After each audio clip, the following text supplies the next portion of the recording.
وما أرسلنا من قبلك إلا رجالا نوحي Assalamualaikum. إليهم فاسألوا أهل الذكر إن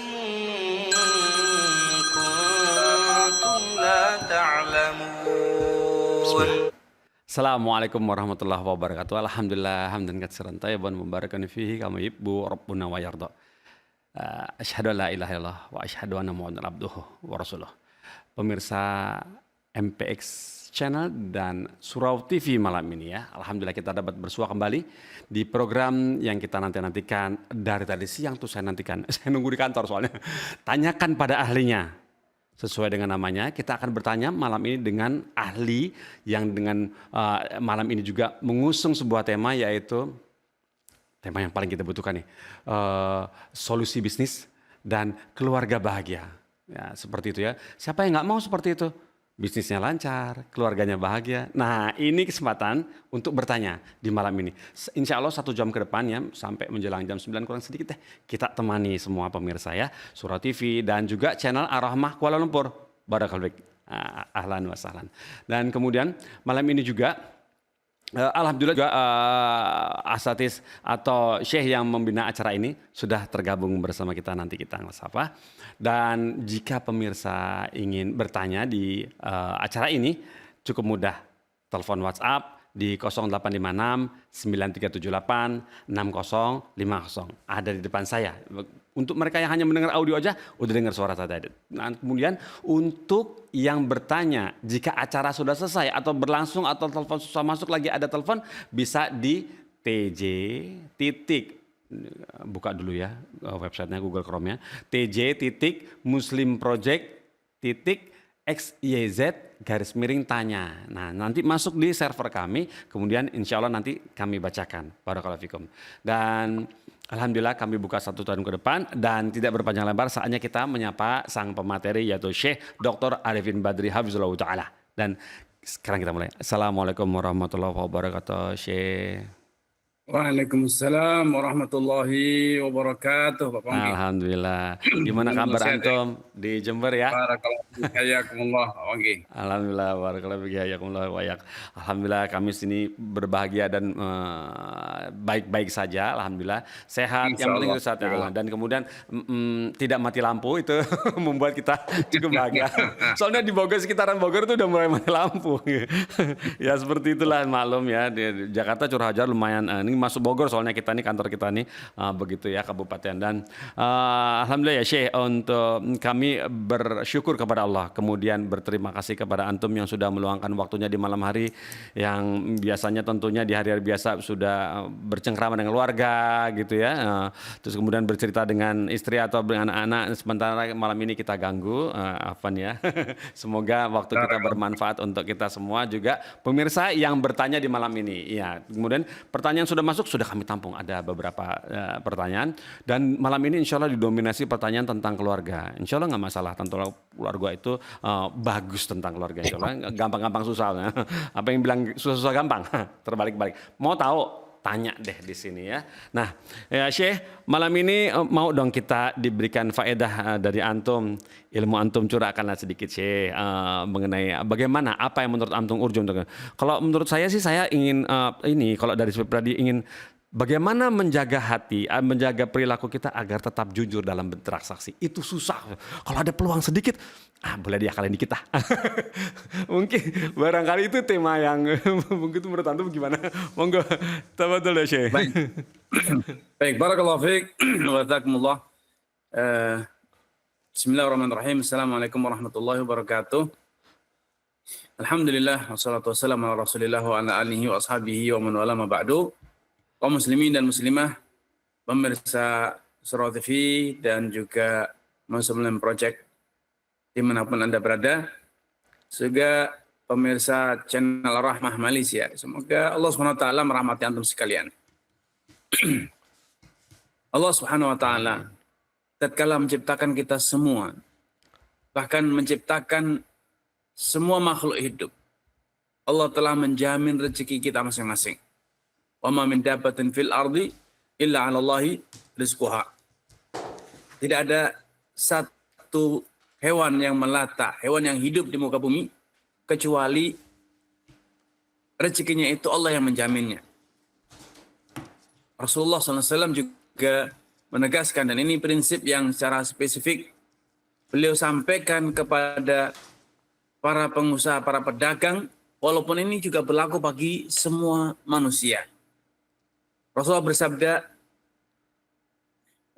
Inna ruhal kudus, artinya malaikat Jibril, membisikkan kepada aku nafatha fi ra'i anna lan tamuta nafsun hatta tastafiha rizqaha, bahwa tidak ada satu jiwa pun yang mati, tidak satu jiwa pun yang meninggal sampai dia betul-betul telah mendapatkan seluruh jatah rezekinya. Ya. Khudul halala wa da'ul haram. Tempuhlah jalan yang halal, tinggalkan yang haram.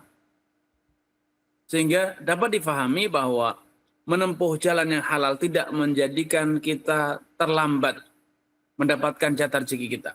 Ya. Demikian pula melakukan yang haram, menggunakan cara-cara yang culas, curang, menipu, suap atau yang lainnya, tidak menjadikan kita bisa membuka pintu rezeki yang tidak pernah Allah buka. Ma yaftahillahu min rahmatin fala mumsikalah wa ma yumsik fala mursilalah min ba'di. Kemurahan Allah apapun yang Allah bukakan pintunya, tidak ada seorang pun yang kuasa menutupnya. Sebaliknya, kerahmatan apapun yang telah Allah tutup pintunya, tidak satu orang pun bisa membukanya. Rasulullah SAW dalam hadis lain juga bersabda, Rahimallahu mra'an samhan idza ba' samhan idza ishtara samhan idza iqtada. Semoga Allah Subhanahu wa taala merahmati senantiasa orang yang samhan, selalu berusaha memudahkan orang lain, berperilaku samahah, murah, dermawan, mudah. Ketika dia menjual, dia berperilaku memudahkan orang lain. Ketika dia membeli pun demikian, memudahkan urusan penjual. Dan ketika dia menagih, karena dia menghutangkan atau punya hak, dia pun bersikap samahah, berusaha untuk, ya kata orang kurang lebih lah gitu. Alhamdulillah, sudahlah, beda-beda dikit nggak apa-apa gitu. Oh, ya. Artinya itu namanya samahah. Nah, sebagai prinsip dasar yang harus kita ingat selalu bahwa rezeki itu tidak akan pernah bertambah hanya gara-gara kita rakus, hanya gara-gara kita ambisius. Tidak. Sebaliknya, tatkala kita terjebak dalam sikap ataupun perilaku rakus, ambisius semacam ini, maka kita justru akan merasakan bahwa rezeki kita menjadi sempit, menjadi seret susah. Inna rajul la yuhramur rizqa bidzambin yusibuh. Bisa jadi seseorang itu terhalang dari jatah rezekinya gara-gara dosa yang pernah dia kerjakan, dosa yang pernah dia lakukan. Iya.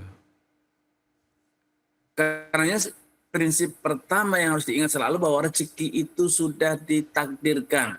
Rezeki itu sudah ditentukan, tidak bertambah, tidak berkurang. Yang kedua, bahwa perilaku curang, perilaku nakal dalam bekerja, culas, khianat,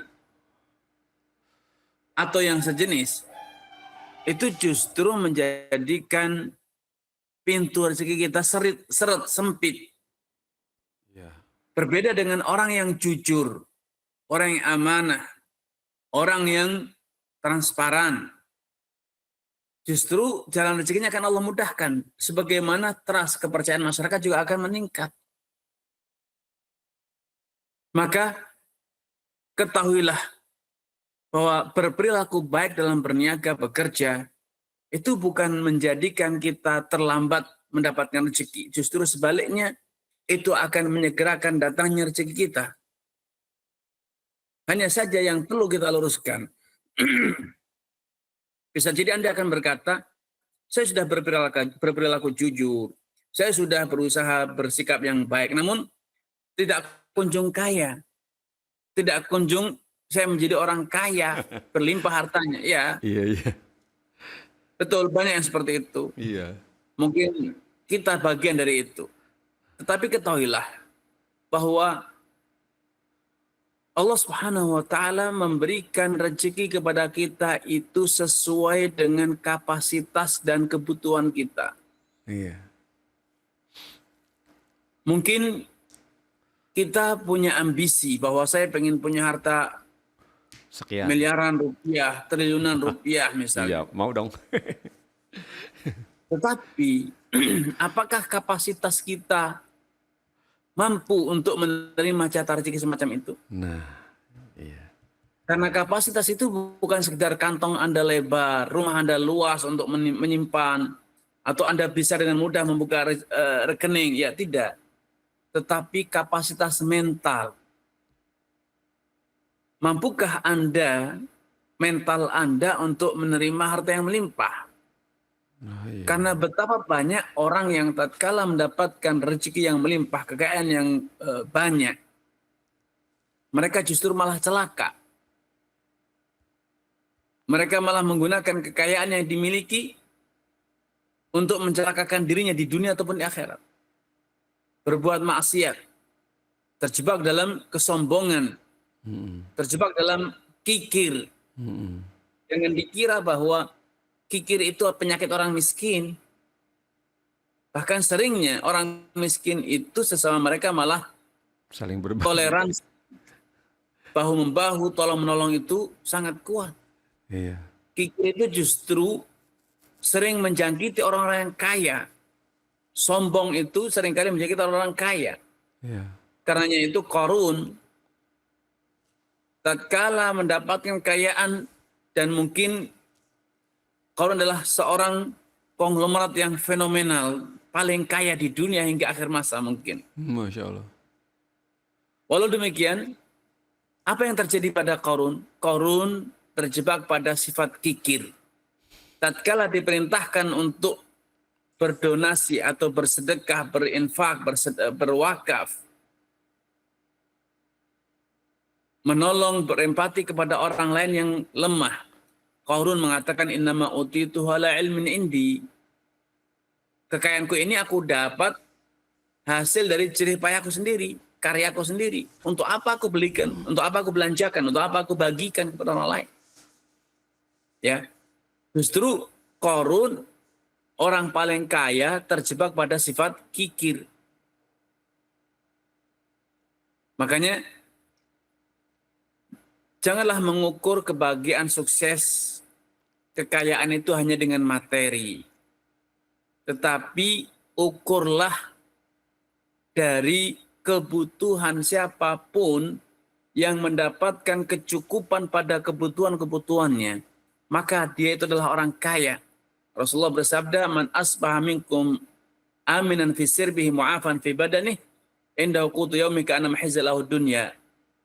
Barang siapa yang di pagi hari aman di tempat dia tinggal, tidak ada perang, tidak ada perampokan, mu'afan fi badanih, badannya sehat, indahu qutu yaumi, dia punya makanan yang cukup untuk hari tersebut, ka'anna mahizalahu dunya, maka dia telah memiliki simpul-simpul sukses di dunia.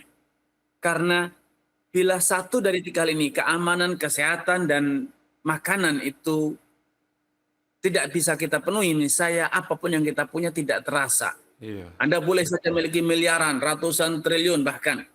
Tapi kalau Anda penyakitan, maka Anda tidak bisa menikmatinya. Iya. Atau Anda tidak menemukan makanan yang bisa Anda makan, maka Anda akan kelaparan, mati kelaparan.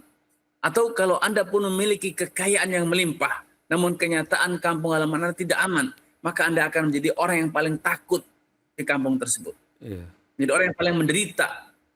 Karena para perampok, para pencuri, para penjahat hanya akan melangsungkan kejahatannya kepada Anda, bukan kepada orang lain yang miskin. Karena itu, marilah kita buka wawasan kita bahwa kekayaan itu bukan hanya kaya dari nominal ataupun jumlah harta yang dimiliki. Iya. Tetapi kekayaan itu harus diawali dengan kekayaan spiritual, kekayaan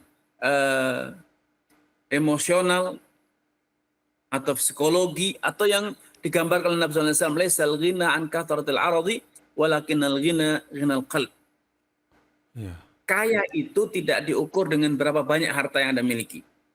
Tetapi kaya itu adalah bagaimana Anda berpikir. Bagaimana Anda meyakini. Bagaimana Anda bersikap atau persepsi yang ada dalam diri Anda. Ghinal qalb. Ketika jiwa Anda merasa berkecukupan, maka cukup. Bahkan Anda kaya. Ketika Anda merasa tidak butuh, maka saat itulah Anda akan menjadi orang yang kaya. Namun selama Anda terjebak dalam ambisi, rakus, maka berapapun yang Anda miliki, Anda tidak pernah kaya. Lau kana libni Adam wadiyan min dhahab. Andai manusia itu punya 2 lembah emas, labtaghalahu mathalitha. Ini saya dia masih tidak merasa kaya. Dia masih butuh yang ketiga. Wa ma mala jawfa ibnu Adam ila turab. Dan ambisi rakus manusia ini tidak bisa terhenti, dia tidak bisa dia puaskan kecuali kalau dia sudah mati. Iya. Baru ambisinya akan berhenti. Iya. Ya, karenanya perilaku curang dalam bekerja berniaga ini adalah bentuk dari jiwa-jiwa kerdil yang memang tidak layak menjadi orang kaya. Iya. Sehingga dia mengira bahwa apa yang dia miliki itu tidak akan pernah bisa menjadikan dia kaya. Dia hanya bisa kaya kalau dia mengambil jatah rezeki orang lain. Maka orang semacam ini, kalaupun hartanya itu melimpah, dia tidak pernah merasa dirinya kaya. Dia akan terus tersiksa dengan persepsi bahwa dirinya miskin, hartanya sedikit, dia masih butuh, banyak orang yang lebih kaya, dan dia terus dihantui dengan kemiskinan.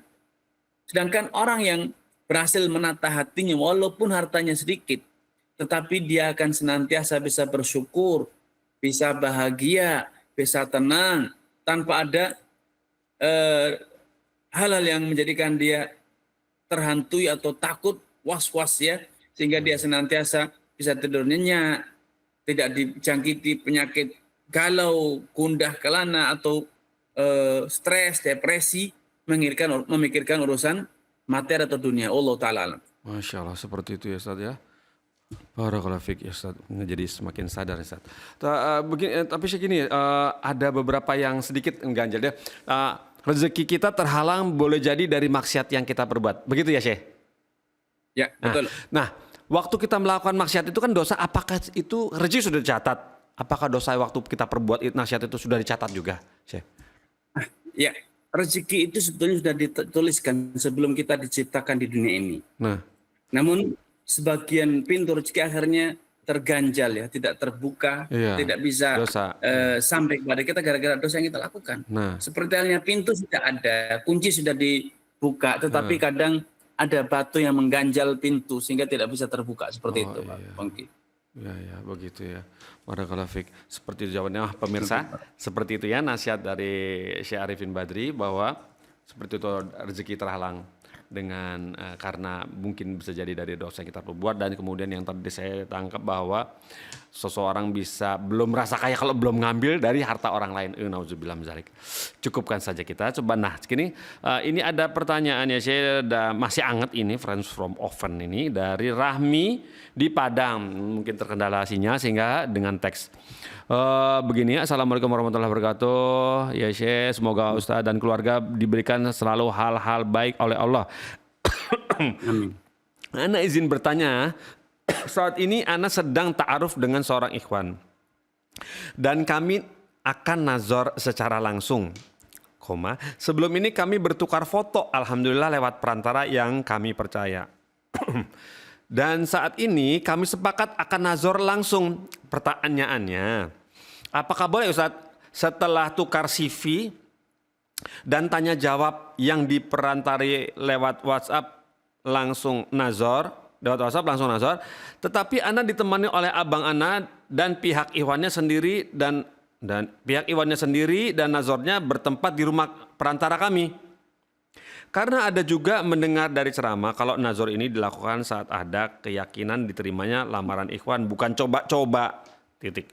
Lalu bagaimana dengan nazor yang akan Ana lakukan ini? Nah, tanda tanya. Ana hanya dengan abang dan ia sendiri. Nah, tanda tanya. Mohon nasihatnya. Barakallahu fikum. Begitu. Baik, barakallahu fiik wa atakumullah. Semoga Allah Subhanahu wa taala menambahkan taufik kepada Anda, keluarga dan juga seluruh pemirsa dimanapun Anda berada. Ya, memang idealnya seperti Anda ceritakan tadi bahwa calon prianya itu sendiri, tidak membawa tim ya, tim suksesinya. Cukup seorang diri. Karena yang boleh melihat anti hanya dia yang memang berkepentingan untuk mengenali siapa dan bagaimana diri anti, agar dia betul-betul bisa membulatkan tekadnya untuk melangkah ke tahapan selanjutnya, yaitu menikah. Nah, nazar itu tidak hanya ketika betul-betul sudah ada kata sepakat untuk menikah. Bahkan kalau seseorang itu sudah ada hasrat untuk melamar, dan ini sudah ada tukar CV, sudah ada upaya untuk perkenalan, berarti kan sudah ada hasrat untuk menikah. Namun hasrat ini butuh disempurnakan, butuh dikuatkan. Karena itu perlu adanya nazar agar betul-betul mantap ya pilihannya. Oh ya, cocok sesuai yang diceritakan dalam CV, sesuai yang diceritakan oleh mediator misalnya, dan memang sesuai secara fisik ya, bukan sekedar naratif ya, bukan sekedar tulisan saja yang menceritakan, namun betul-betul terjadi kepastian melalui interaksi visual ya, terjadi melihat. Karena tentu keyakinan dan kemantapan hati yang didapat melalui kontak visual itu lebih kuat dibanding melalui narasi yang dibaca atau didengar. Orang lain, Enggak, bisa jadi persentasenya kalau dalam skala 100%, narasi yang disampaikan itu mungkin baru 50%.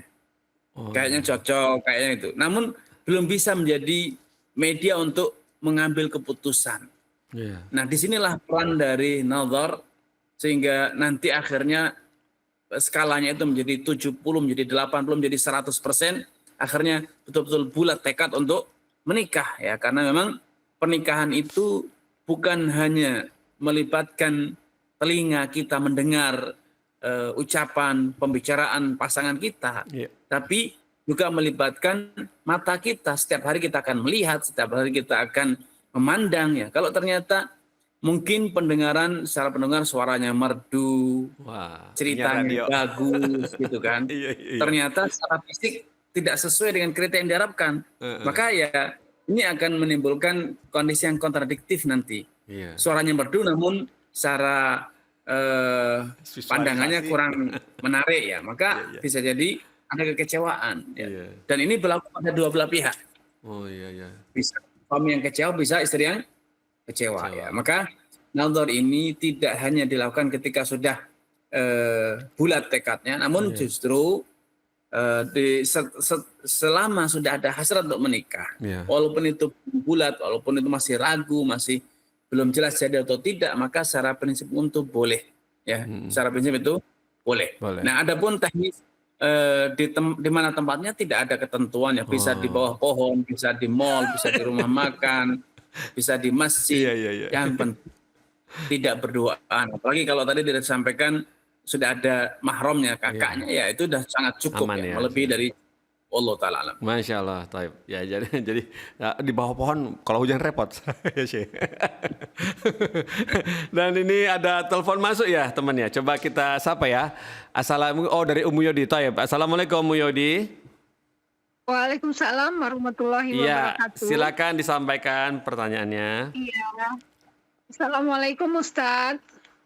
Waalaikumsalam warahmatullahi wabarakatuh. Marhaban Ummu Yodi. Izin melanjutkan pertanyaan Ustadz. Begini Ustadz, Ana ada dengar tentang takbir saat sholat wajib harus berdiri. Masalahnya sekarang kaki kanan Ana sampai atas berdiri tidak amputasi karena kaki diabetes. Saat sholat wajib biasanya ana duduk Ustadz, tapi untuk takbir pertama selalu ana usahakan untuk berdiri. Takbir selanjutnya ana duduk saja. Apakah sah sholat wajib ana Ustadz? Secara kalau ana tegak duduk itu akan kesulitan menjaga keseimbangan dan kekhusyukan Ustadz. Mohon arahannya. Ya, itu boleh satu lagi Ustadz. Oh ya, tadi tentang sholat sambil duduk ya separoh ya, cuma di awal. Berikutnya silakan. Iya, satu lagi itu TK sunnah yang terdekat dari tempat kediaman anak itu berlandaskan tauhid bagus. Cuma Ustadz masih ada upacara dan senam Ustadz. Senam itu diiringi nyanyi. Apakah boleh seperti itu Ustadz? Ya, baik. Terima kasih sudah telepon. Assalamualaikum. Waalaikumsalam warahmatullahi wabarakatuh. Assalamualaikum warahmatullahi wabarakatuh. Baik, barakallahu fiik wa atabarakallah kepada Ummu Yodi ya. Semoga Allah Subhanahu wa taala menambahkan taufik hidayah kepada Ummu Yodi, keluarga dan juga seluruh pemirsa di manapun Anda berada. Yang pertama, Rasulullah SAW pernah mendapatkan pertanyaan yang serupa ya. Ketika ada seorang sahabat yang sakit menderita wasir. Nabi SAW menjelaskan bagaimana tata cara sholat bagi orang yang sakit. Beliau bersabda, "Shalli qa'iman, fa'lam tastati' faqa'idan, fa'lam tastati' fa'ala jambin." Sholatlah dengan cara berdiri. Kalau kamu tidak mampu, maka sholatlah dengan duduk. Kalau engkau tidak mampu, silahkan kau sholat dengan berbaring. Nah, para ulama ahli fikih menjelaskan kapan seorang itu dikatakan tidak mampu. Apakah betul-betul tidak bisa berdiri, lumpuh, atau misalnya kalau berdiri jatuh, maka jawabannya tidak demikian. Ketentuannya adalah kapan saja ketika berdiri menyebabkan dia kehilangan konsentrasi, kehilangan khusyuk, apalagi sampai menyebabkannya mengalami cacat atau penderitaan yang berat, sakit yang hebat, maka ini pasti kondisi yang dibolehkan untuk duduk. Ya kalau tadi dikatakan bertakbiratul ihramnya berdiri karena itu sebentar dan mampu, maka itu bagus. Nah, ketika di tengah membaca surat Fatihah ataupun surat mulai gemeteran, mulai lemes, mulai khawatir jatuh, atau mulai terasa nyeri, maka dalam kondisi semacam ini boleh untuk duduk. Ya. Namun selagi masih bisa berdiri tanpa ada kekhawatiran apapun, usahakan untuk tetap sholat berdiri karena hukum asal sholat itu harus dilakukan dengan cara berdiri, ya. Kecuali orang yang tadi dijelaskan kalau dia berdiri mengalami kesakitan atau kehilangan konsentrasinya, kehilangan khusyuknya, maka dia boleh untuk sholat dengan cara duduk, ya. Allah Ta'ala a'lam. Masya Allah. Untuk yang kedua. Yang kedua tentang TK sunnah. Ya TK. Ada TK upacara dan senam ada lagunya. Maka secara prinsip upacara itu adalah suatu hal yang dibolehkan. Ya. Karena itu kalau di dalam bahasa dikenal dengan tobur sobah, ya, upacara pagi. Iya. Nah, di acara upacara pagi semacam ini satu momentum yang bagus bagi guru, kepala sekolah untuk menyampaikan pesan-pesan, mengedukasi, mengajarkan kedisiplinan, menanamkan nilai-nilai kepada seluruh siswa.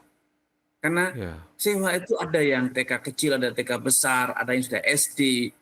Ya, beda-beda jenjangnya. Maka walaupun beda-beda jenjang, tetapi ada nilai-nilai yang bisa disampaikan secara kolosal, secara bersama-sama kepada semua jenjang tersebut. Tentang kebersihan, tentang kedisiplinan, tentang pentingnya sholat, akhlak, jujur, dan seterusnya. Nilai-nilai yang universal ya, yang mudah ditangkap, mudah dipahami oleh semua siswa dengan perbedaan umur, jenjang, dan seterusnya. Ya. Itu pun masalah ada senam. Ya. Maka anak-anak kecil ini, ya ini perlu dipahami, anak kecil itu belum menjadi objek hukum syariat. Oh iya, mereka itu dalam istilah hukum syariatnya disebut dengan ghairi mukallaf. Ghairi mukallaf. Sehingga mereka apapun yang dilakukan itu tidak dosa, apapun tidak wajib atas mereka. Ya. Nah kalau anak-anak kecil senam olahraga walaupun diiringi dengan motivasi kata-kata, mungkin dengan nyanyian-nyanyian yang baik misalnya, maka itu insya Allah tidak masalah. Jangan perlakukan anak, atau mungkin boleh dikatakan jangan renggut masa-masa main anak. Ya, dunia anak memang dunia main-main. Bermain. Dunia anak dunia happy.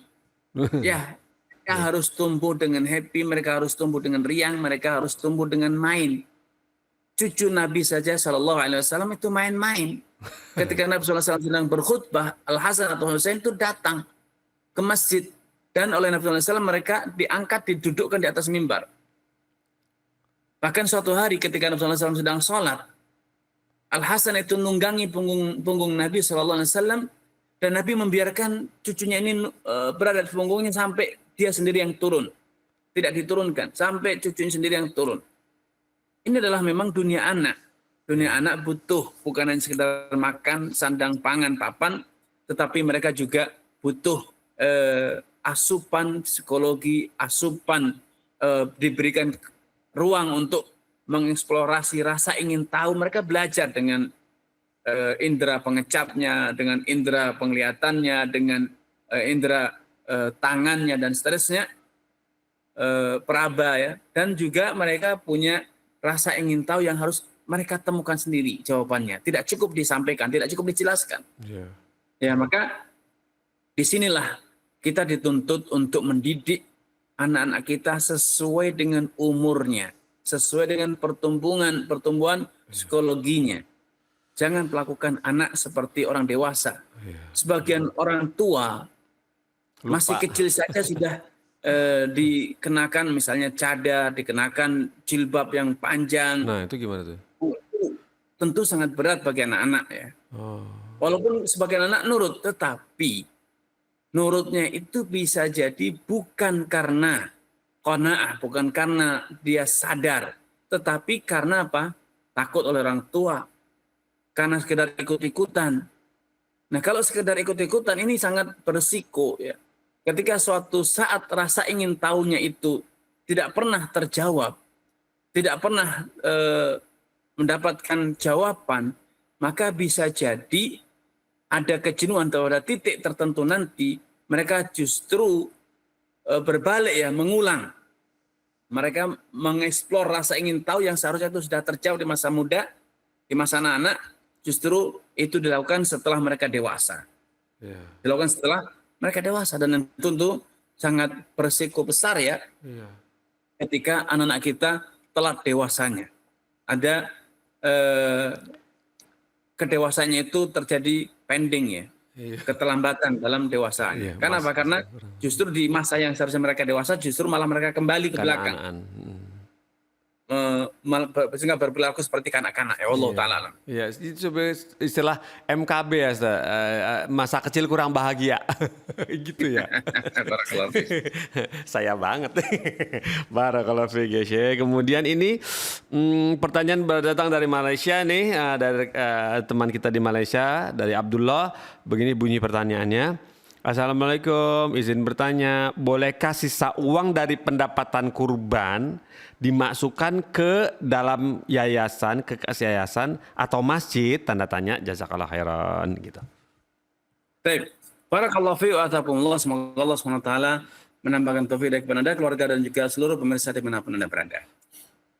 Di berbagai tempat ya, pelaksanaan Idul Adha itu dengan membentuk kepanitiaan, biasanya dilakukan di masjid, di surau atau yang sejenis. Sehingga ada dana operasional, ada biaya untuk potong dan seterusnya. Namun karena dilakukan secara kolektif, seringkali ada sisa dana yang didapatkan dari sisa operasional penyembelihan dan distribusi daging korban. Nah, dana semacam ini insya Allah itu boleh disalurkan untuk yang sisa ya, sisanya itu boleh disalurkan untuk hal-hal yang mendatangkan pahala bagi yang berkorban, yang menyetorkan dana tersebut. Karena dana tersebut diberikan dalam rangka untuk mencari pahala. Nah, kalau kemudian dana itu berlebih dan kemudian dialokasikan untuk hal-hal yang lebih baik, hal-hal yang sama, yang betul-betul juga sama-sama mendatangkan pahala, misalnya digunakan untuk operasional masjid, untuk kegiatan sosial, atau digunakan untuk renovasi masjid, maka insya Allah ini amalan yang baik yang dapat mengalirkan pahala bagi pemilik dana. Saya yakin pemilik dana tidak akan menolaknya. Karena mereka membayarkan itu dan dengan niat apa? Dengan niat mendapatkan pahala. Wallahu ta'ala alam. Masya Allah, seperti itu jawabannya. Walaupun secara prinsip saya menghimbau kepada seluruh kaum muslimin agar mulai belajar menjalankan udhiyah, korban itu secara mandiri di rumah masing-masing. Bekerja sama dengan keluarga, anak dan istri, yang menyembelih, menguliti bersama, dan kemudian memotong serta memasaknya, kemudian mendistribusikan kepada tetangga sekitar. Karena nilai korban kita tidak hanya pada finansial yang kita bayarkan, hewan yang kita beli, tetapi lebih dari itu, yaitu mencakup keterlibatan kita dalam pelaksanaan penyembelihan. Karena ketika kita menyembelih, bukan sekedar membeli hewannya saja. Di situ ada ibadah yang tidak bisa didapat kalau kita hanya menonton, yaitu memotong hewan, menghadirkan niat bahwa itu lillahi azza wajal, bertakbir ketika menyembelih. Ini adalah akan menghidupkan dalam diri kita nilai-nilai spirit yang tidak akan pernah bisa kita dapat kalau kita hanya berkontribusi dana dan kemudian menonton, menyerahkan pelaksanaan kepada panitia. Ya, sebagaimana ketika kita dulu Nabi SAW menyembelih dan kemudian segera sebagian daging itu segera dimasak sehingga itu merupakan sajian pertama yang disantap di hari Idul Adha. Ini adalah bentuk dari ekspresi syukur kepada Allah SWT dengan menyantap hewan korban. Ini menjadi nilai ibadah tersendiri dan masih banyak lagi yang tidak bisa didapat oleh orang yang hanya mempercayakan korbannya kepada panitia sedangkan dirinya tidak terlibat. Allah Ta'ala. Oh iya, begitu ya. Jadi pantas saja Rasulullah SAW itu bisa segera langsung masak ya, karena nggak nunggu masjid itu dicacah gitu lama. Iya. Barakallahu Syekh atas jawabannya dan pencerahan untuknya. Semangat untuk berkurban dan menangani kurban hewan kurbannya di rumah gitu ya. Kemudian ini pertanyaan datang dari Abu Ahnaf di Tangsel, begini bunyinya, Tangerang Selatan. Bismillah, izin bertanya, bolehkah mengganti perjanjian jual beli rumah menjadi sewa rumah? Tanda tanya. Karena pembeli tidak kunjung melunasi setelah 5 tahun menempati rumah tersebut. Nah, sementara dia berjanji melunasi seluruh pembayaran dalam kurun waktu 1 bulan setelah rumah ditempati. Harga jual sama dengan 115 juta. Yang sudah dibayar oleh si pembeli adalah 62 juta. Nah, perhitungan sewa rumah per tahun sama dengan 9 juta dikali lama tinggal 5 tahun. 9 dikali 5 sama dengan 45 juta. Jadi 62 juta dikurangi 45 juta sama dengan 17 juta. Dalam kurung uang yang menjadi hak pembeli. Syukron. Mohon pencerahannya. Barakallahu fiik. Baik. Barakallahu fiik wa azakumullah. Semoga Allah SWT menambahkan taufik kepada Anda, keluarga dan juga seluruh pemirsa dimanapun Anda berada. Allah SWT berfirman, Ya ayyuhalladzina amanu aufu bil uqud. Wahai orang yang beriman, hendaknya kalian memenuhi kesepakatan akad yang telah terjadi di antara kalian. Nah, kalau akadnya itu yang tercapai adalah akad jual beli, maka secara hukum tidak bisa kita merubah akad ini, menggantinya menjadi akad sewa menyewa. Kecuali bila ada kesepakatan antara kedua belah pihak untuk pembatalan jual beli dan kemudian merubahnya menjadi akad sewa menyewa. Sedangkan uang yang sudah terbayarkan berarti harus dikonversi menjadi akad sewa. Kalau ini disepakati kedua belah pihak maka boleh-boleh saja. Namun bila tidak disepakati maka penjual tidak berhak untuk merubah akad secara sepihak.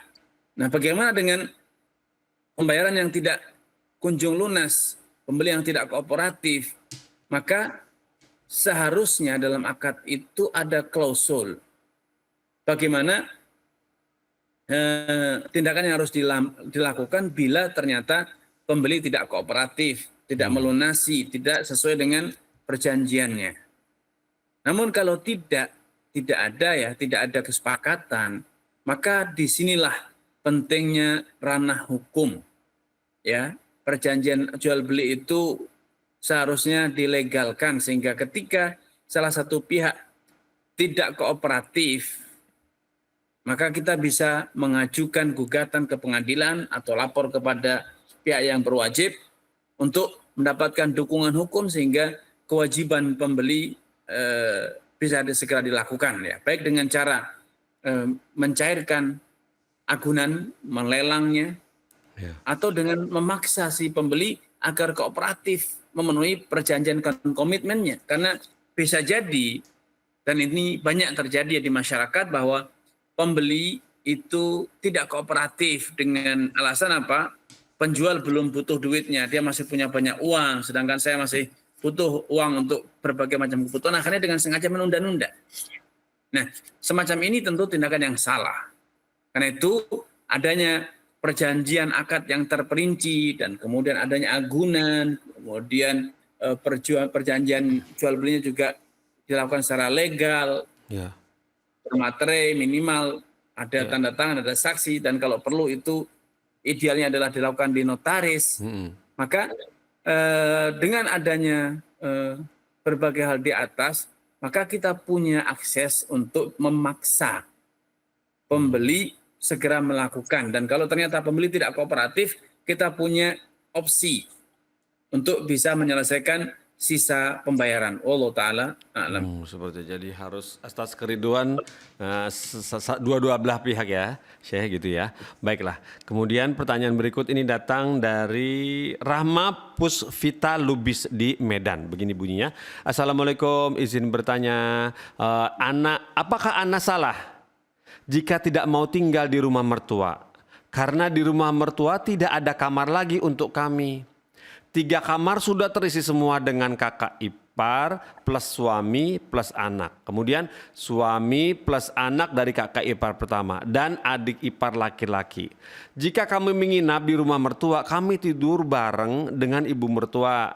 Karena ayah mertua sudah meninggal. Kami disuruh tinggal di rumah mertua tapi 1 kamar dengan ibu mertua. Mohon pencerahannya. Jazakallah ya Rabbi. Baik. Barakallahu fiik wa azabakumullah. Semoga Allah SWT menampakkan taufik kepada Anda, keluarga dan juga seluruh pemirsa dimanapun Anda berada. Sebagai seorang istri, Anda punya hak untuk mendapatkan sandang, pangan, dan papan yang layak. Dan para ulama menjelaskan bahwa yang dimaksud dengan ketiga poin ini, nafkah utama yaitu sandang, pangan, papan ini betul-betul itu yang spesial. Artinya makanan ya tidak berbagi dengan mertua. Berarti betul disajikan 1 piring khusus untuk istri.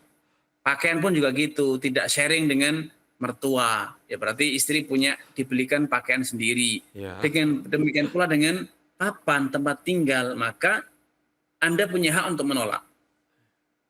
Meminta agar suami menghadirkan tempat tinggal yang khusus untuk Anda. Artinya bisa dengan sewa atau memiliki, membeli, ya, agar Anda punya tempat tinggal yang khusus untuk Anda. Sebagaimana Anda punya pakaian yang khusus untuk Anda, tidak dipinjamkan dari pakaian ibu mertuanya, dan juga Anda tidak sharing makanan 1 piring berdua dengan mertua.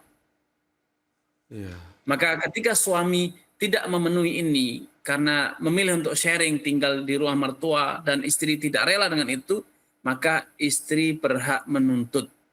Istri berhak menuntut untuk disediakan rumah khusus untuk istri, walaupun tidak harus rumah milik ya, bisa jadi dengan sewa. Allah Ta'ala a'lam. Begitu ya, jadi berhak ya istri untuk minta disediakan yang layak, yang sesuai kemampuan suami tentunya. Barakallahu fiik ya Syekh atas jawabannya. Kemudian ini pertanyaan berikut ini datang dari Tangsel kembali, dari hamba Allah. Berbunyi seperti ini. Assalamualaikum Syekh. Saya sekarang sedang dihadapkan dengan 2 orang laki-laki yang cukup berat. Saya sebut saja si A dan si B. Si A adalah kekasih saya, namun orang tua tidak setuju.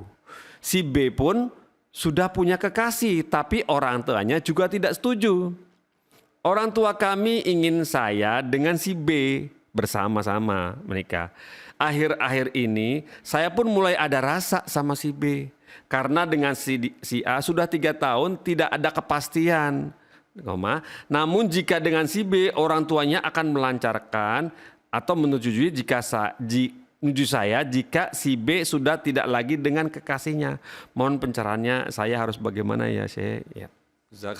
Baik. Barakallahu fiik wa athabakumullah.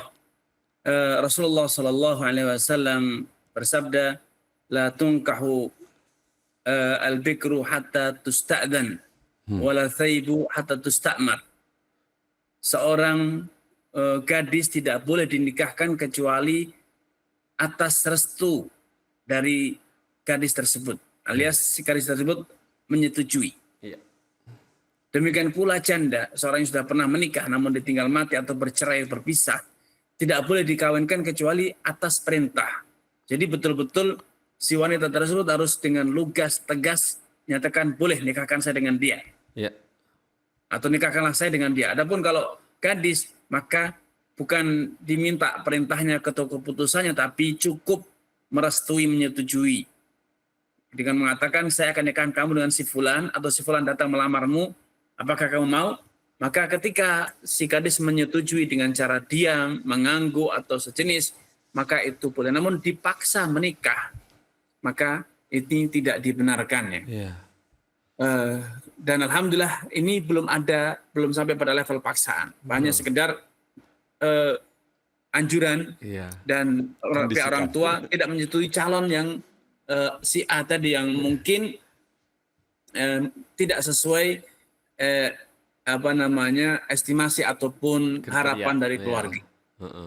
Untuk seorang muslim, seorang muslimah harus sadar diri bahwa ketika dia mendatangkan pasangan atau milih pasangan itu berarti dia ingin memasukkan pasangannya itu ke dalam keluarga besar. Tentu keluarga besar harus dilibatkan dalam mengambil keputusan. Karena kalau itu salah pilih, mereka ikut menanggung resikonya. Iya, betul. Maka libatkan orang tua, libatkan ibu, ayah kita, saudara kita, paman kita. Dalam hal ini kita bermusyawarah. Karena kalau ini gagal, kalau ini salah pilih, maka tanggung jawab dan resiko itu juga akan mengenai mereka semua. Nah, kalau ternyata orang tua Anda tidak merestui, maka ya sudahlah, Anda harus move on, lupakan si A, dan kemudian Anda menatap masa depan yang lebih baik. Percayalah dan bahwa pilihan orang tua itu insya Allah pilihan yang baik. Orang tua tidak mungkin memilihkan yang buruk untuk Anda. Walaupun Anda beda pilihan, beda standar tentang baik dan buruk. Ya. Selera. Namun demikian, kalau ternyata orang yang dipilihkan oleh orang tua Anda itu ternyata tidak setuju karena Anda pihak perempuan, maka ya Anda tidak akan mungkin menikah dengannya. Walaupun orang tua Anda berharap Anda menikah dengan si B, namun ternyata si B tidak mau, maka ya tidak akan terjadi pernikahan. Maka dalam hal ini, sampaikan kepada orang tua untuk segera ada kejelasan, ada kepastian, apakah si B itu mau atau tidak. Kalau ternyata si B tidak bisa move on karena dia tidak bisa meninggalkan pacarnya misalnya, calon yang dia pilih, maka ya berarti itu sia-sia menanti, bagai dalam pepatah dikatakan tumbuhnya jamur di musim kemarau. Jamur itu hanya tumbuh di musim penghujan gitu. Iya. Bagian perindukan bulan. Maka saran saya, sampaikan kepada orang tua Anda, kalau memang orang tua Anda betul-betul berhasrat dengan si B, karena melihat si B itu lebih baik akhlaknya, lebih prospek masa depannya misalnya gitu, maka silahkan orang tua itu segera menemui si B, katakan kepadanya bahwa wahai si B, saya akan nikahkan kamu dengan anak saya, mau tidak? Nah, kalau orang tuanya ternyata jaim untuk menawarkan putrinya, gengsi, ya maka ini sama saja menyengsarakan anak karena anaknya tidak segera bisa mendapatkan jodoh dengan si A ditolak, tapi si B juga tidak segera kooperatif, sehingga tidak ada kepastian dengan sedang si B belum punya hasrat dengan si anak tersebut. Maka ini menjadi satu kondisi yang dilematis. Saya sering katakan dalam momentum semacam ini bahwa hendaknya orang tua atau banyak orang tua dalam kasus semacam ini mengalami kesalahpahaman.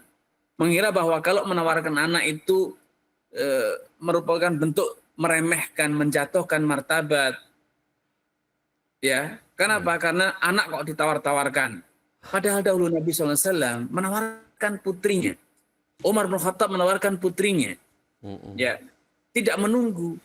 Kenapa? Karena calon suami yang potensial, calon suami yang perfect itu barang langka. Itu expired date ya, atau limited edition misalnya gitu. Limited edition lebih tepatnya. Terbatas. Yang tampan, yang rajin, bertanggung jawab, soleh, sehat walafiat, tidak penyakitan. Ini limited edition. Nah, kalau kita tidak berpacu, tidak bersegera, ya kita akan ketinggalan kereta, kata orang. Iya, disabet orang deh. Diambil orang. Maka para wali kalau melihat ada calon yang potensial, sehat walafiat, soleh, akhlaknya baik, dan kemudian bertanggung jawab secara materi dunia, ya jangan menunggu dia datang, karena orang-orang semacam ini diburu oleh banyak orang. Kalau kita hanya sekedar memberikan kode-kode, yang memberi kode itu banyak. Maka kita harus terpacu dengan waktu, kita harus siapa cepat dia dapat. Namun kalau ternyata orang tua tidak kooperatif, ya sampaikan bahwa harus realistis. Realistis, ya. Kalau sekedar menunggu, maka itu bukan cara yang benar. Masa pedagang ayam lebih cerdas? Pedagang ayam itu tidak pernah menunggu, berusaha menawarkan ayamnya. Bukan karena ayamnya murahan, tetapi karena dia ingin mendapatkan pembeli yang baik, pembeli yang mau membeli dengan harga yang tinggi. Kita menawarkan anak bukan karena anak kita murahan, bukan karena anak kita tidak punya harga diri, bukan. Tetapi karena kita berlomba, berpacu dengan waktu, berlomba dengan orang lain untuk mendapatkan calon menantu yang soleh, calon menantu yang potensial, calon menantu yang ideal gitu. Karena mereka itu orang-orang yang limited edition, terbatas jumlahnya. Bisa jadi kehabisan stok nanti. Wallahu a'lam. Masya Allah, seperti itu ya. Alhamdulillah seperti itu ya. Jadi masa ayam aja lebih lincah penjualnya. Tuh pemirsa tuh, lihat tuh. Begitu tuh cara-cara praktisnya tuh. Insya Allah syar'i, insya Allah. Saat ini masih ada 3 menit kalau boleh ada sedikit nasihat ini. Dari Dian Kartikasari ya. Bismillah, saya seorang istri pecemburu. Qadarullah, musola kantor sedang diresmikan setelah direnov. Suami saya terpilih jadi ketua pengurus dan ada rekan wanita yang dulu pernah jadi orang ketiga dalam permasalahan rumah tangga saya juga terlibat dalam pengurusan tersebut dan menjabat bendahara. Jujur saya cemburu sekali. Pikiran saya kacau. Di sini di lain sisi masalah musola, kenapa kepengurusan harus bercampur baur sih antara laki dan perempuan? Padahal kantor itu 80% diurusi oleh laki-laki. Lantas mohon nasihatnya saya harus gimana ya? Begitu. Baik. Barakallahu fiikum wa ataqakumullah. Semoga Allah SWT menampakkan taufik hidayah kepada Anda, keluarga dan juga seluruh pemirsa dimanapun Anda berada. Kalau Anda sudah sadar bahwa kantor suami Anda memang juga campur baur. Ada cowok dan cewek. Sehingga Anda tidak bisa hanya mengatakan kenapa urusan masjid pun dicampur cowok dan cewek. Ya karena masjid tersebut fasilitas yang dibutuhkan oleh cowok dan cewek.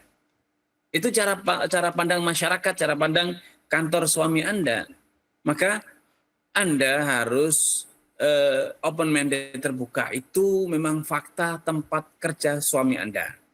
Kalau Anda merasa keberatan karena khawatir suami Anda terjebak pada kesalahan masa lalu, Anda bisa sarankan kepada suami untuk mengundurkan diri dari kepengurusan demi menjaga keharmonisan rumah tangga, keselamatan diri dari godaan untuk yang kedua kali dan seterusnya. Ya, Anda bisa komunikasikan dengan suami dengan cara-cara yang baik, bukan dengan kepala yang panas, bukan dengan emosi atau rasa luapan cemburu yang meledak-ledak ya. Ajak diskusi, ajak bicara yang baik-baik agar suami Anda juga kooperatif. Karena seringkali ketika pilihan semacam ini adalah sebuah kesempatan, ini adalah sebuah apresiasi dari kantor ya, sebetulnya dipilih menjadi pengurus itu adalah sebuah apresiasi. Namun kadangkala kesempatan semacam ini juga membawa peluang negatif. Maka ajak diskusi dengan kepala dingin, bicarakan dengan baik-baik, opsi yang terbaik, karena setiap pilihan itu pasti ada cost, ada pengorbanan. Ya, maka diskusikan dengan baik-baik, sekali lagi bicarakan dengan baik, insya Allah ada solusi yang terbaik untuk keluarga Anda. Allah Ta'ala. Komunikasi ya, gitu ya kuncinya ya. Barakallahu fiik. Alhamdulillah. Syekh atas semua nasihat antum dan tips dan tips untuk kita semua mentuntaskan acara kita di malam hari ini. Jazakallah khairan. Bolehkah acara ini kami tutup? Baik, silakan Pak. Alhamdulillah, jazakallah khairan. Pemirsa Wesal TV, pemirsa Surah TV, pemirsa MPX Channel dan kemudian pemirsa Ar-Rahmah Channel Kuala Lumpur, kita sudah selesai malam ini. Semoga Allah temukan lagi di pekan ya, dengan jam sama, hari sama, dengan pemateri yang sama, insya Allah. Kita tutup dengan kafaratul majlis. Subhanakallah wa bihamdika asyhadu an la ilaha illa anta astaghfiruka wa atubu ilaika. Wassalamualaikum warahmatullahi wabarakatuh. Jazakallahu khairan.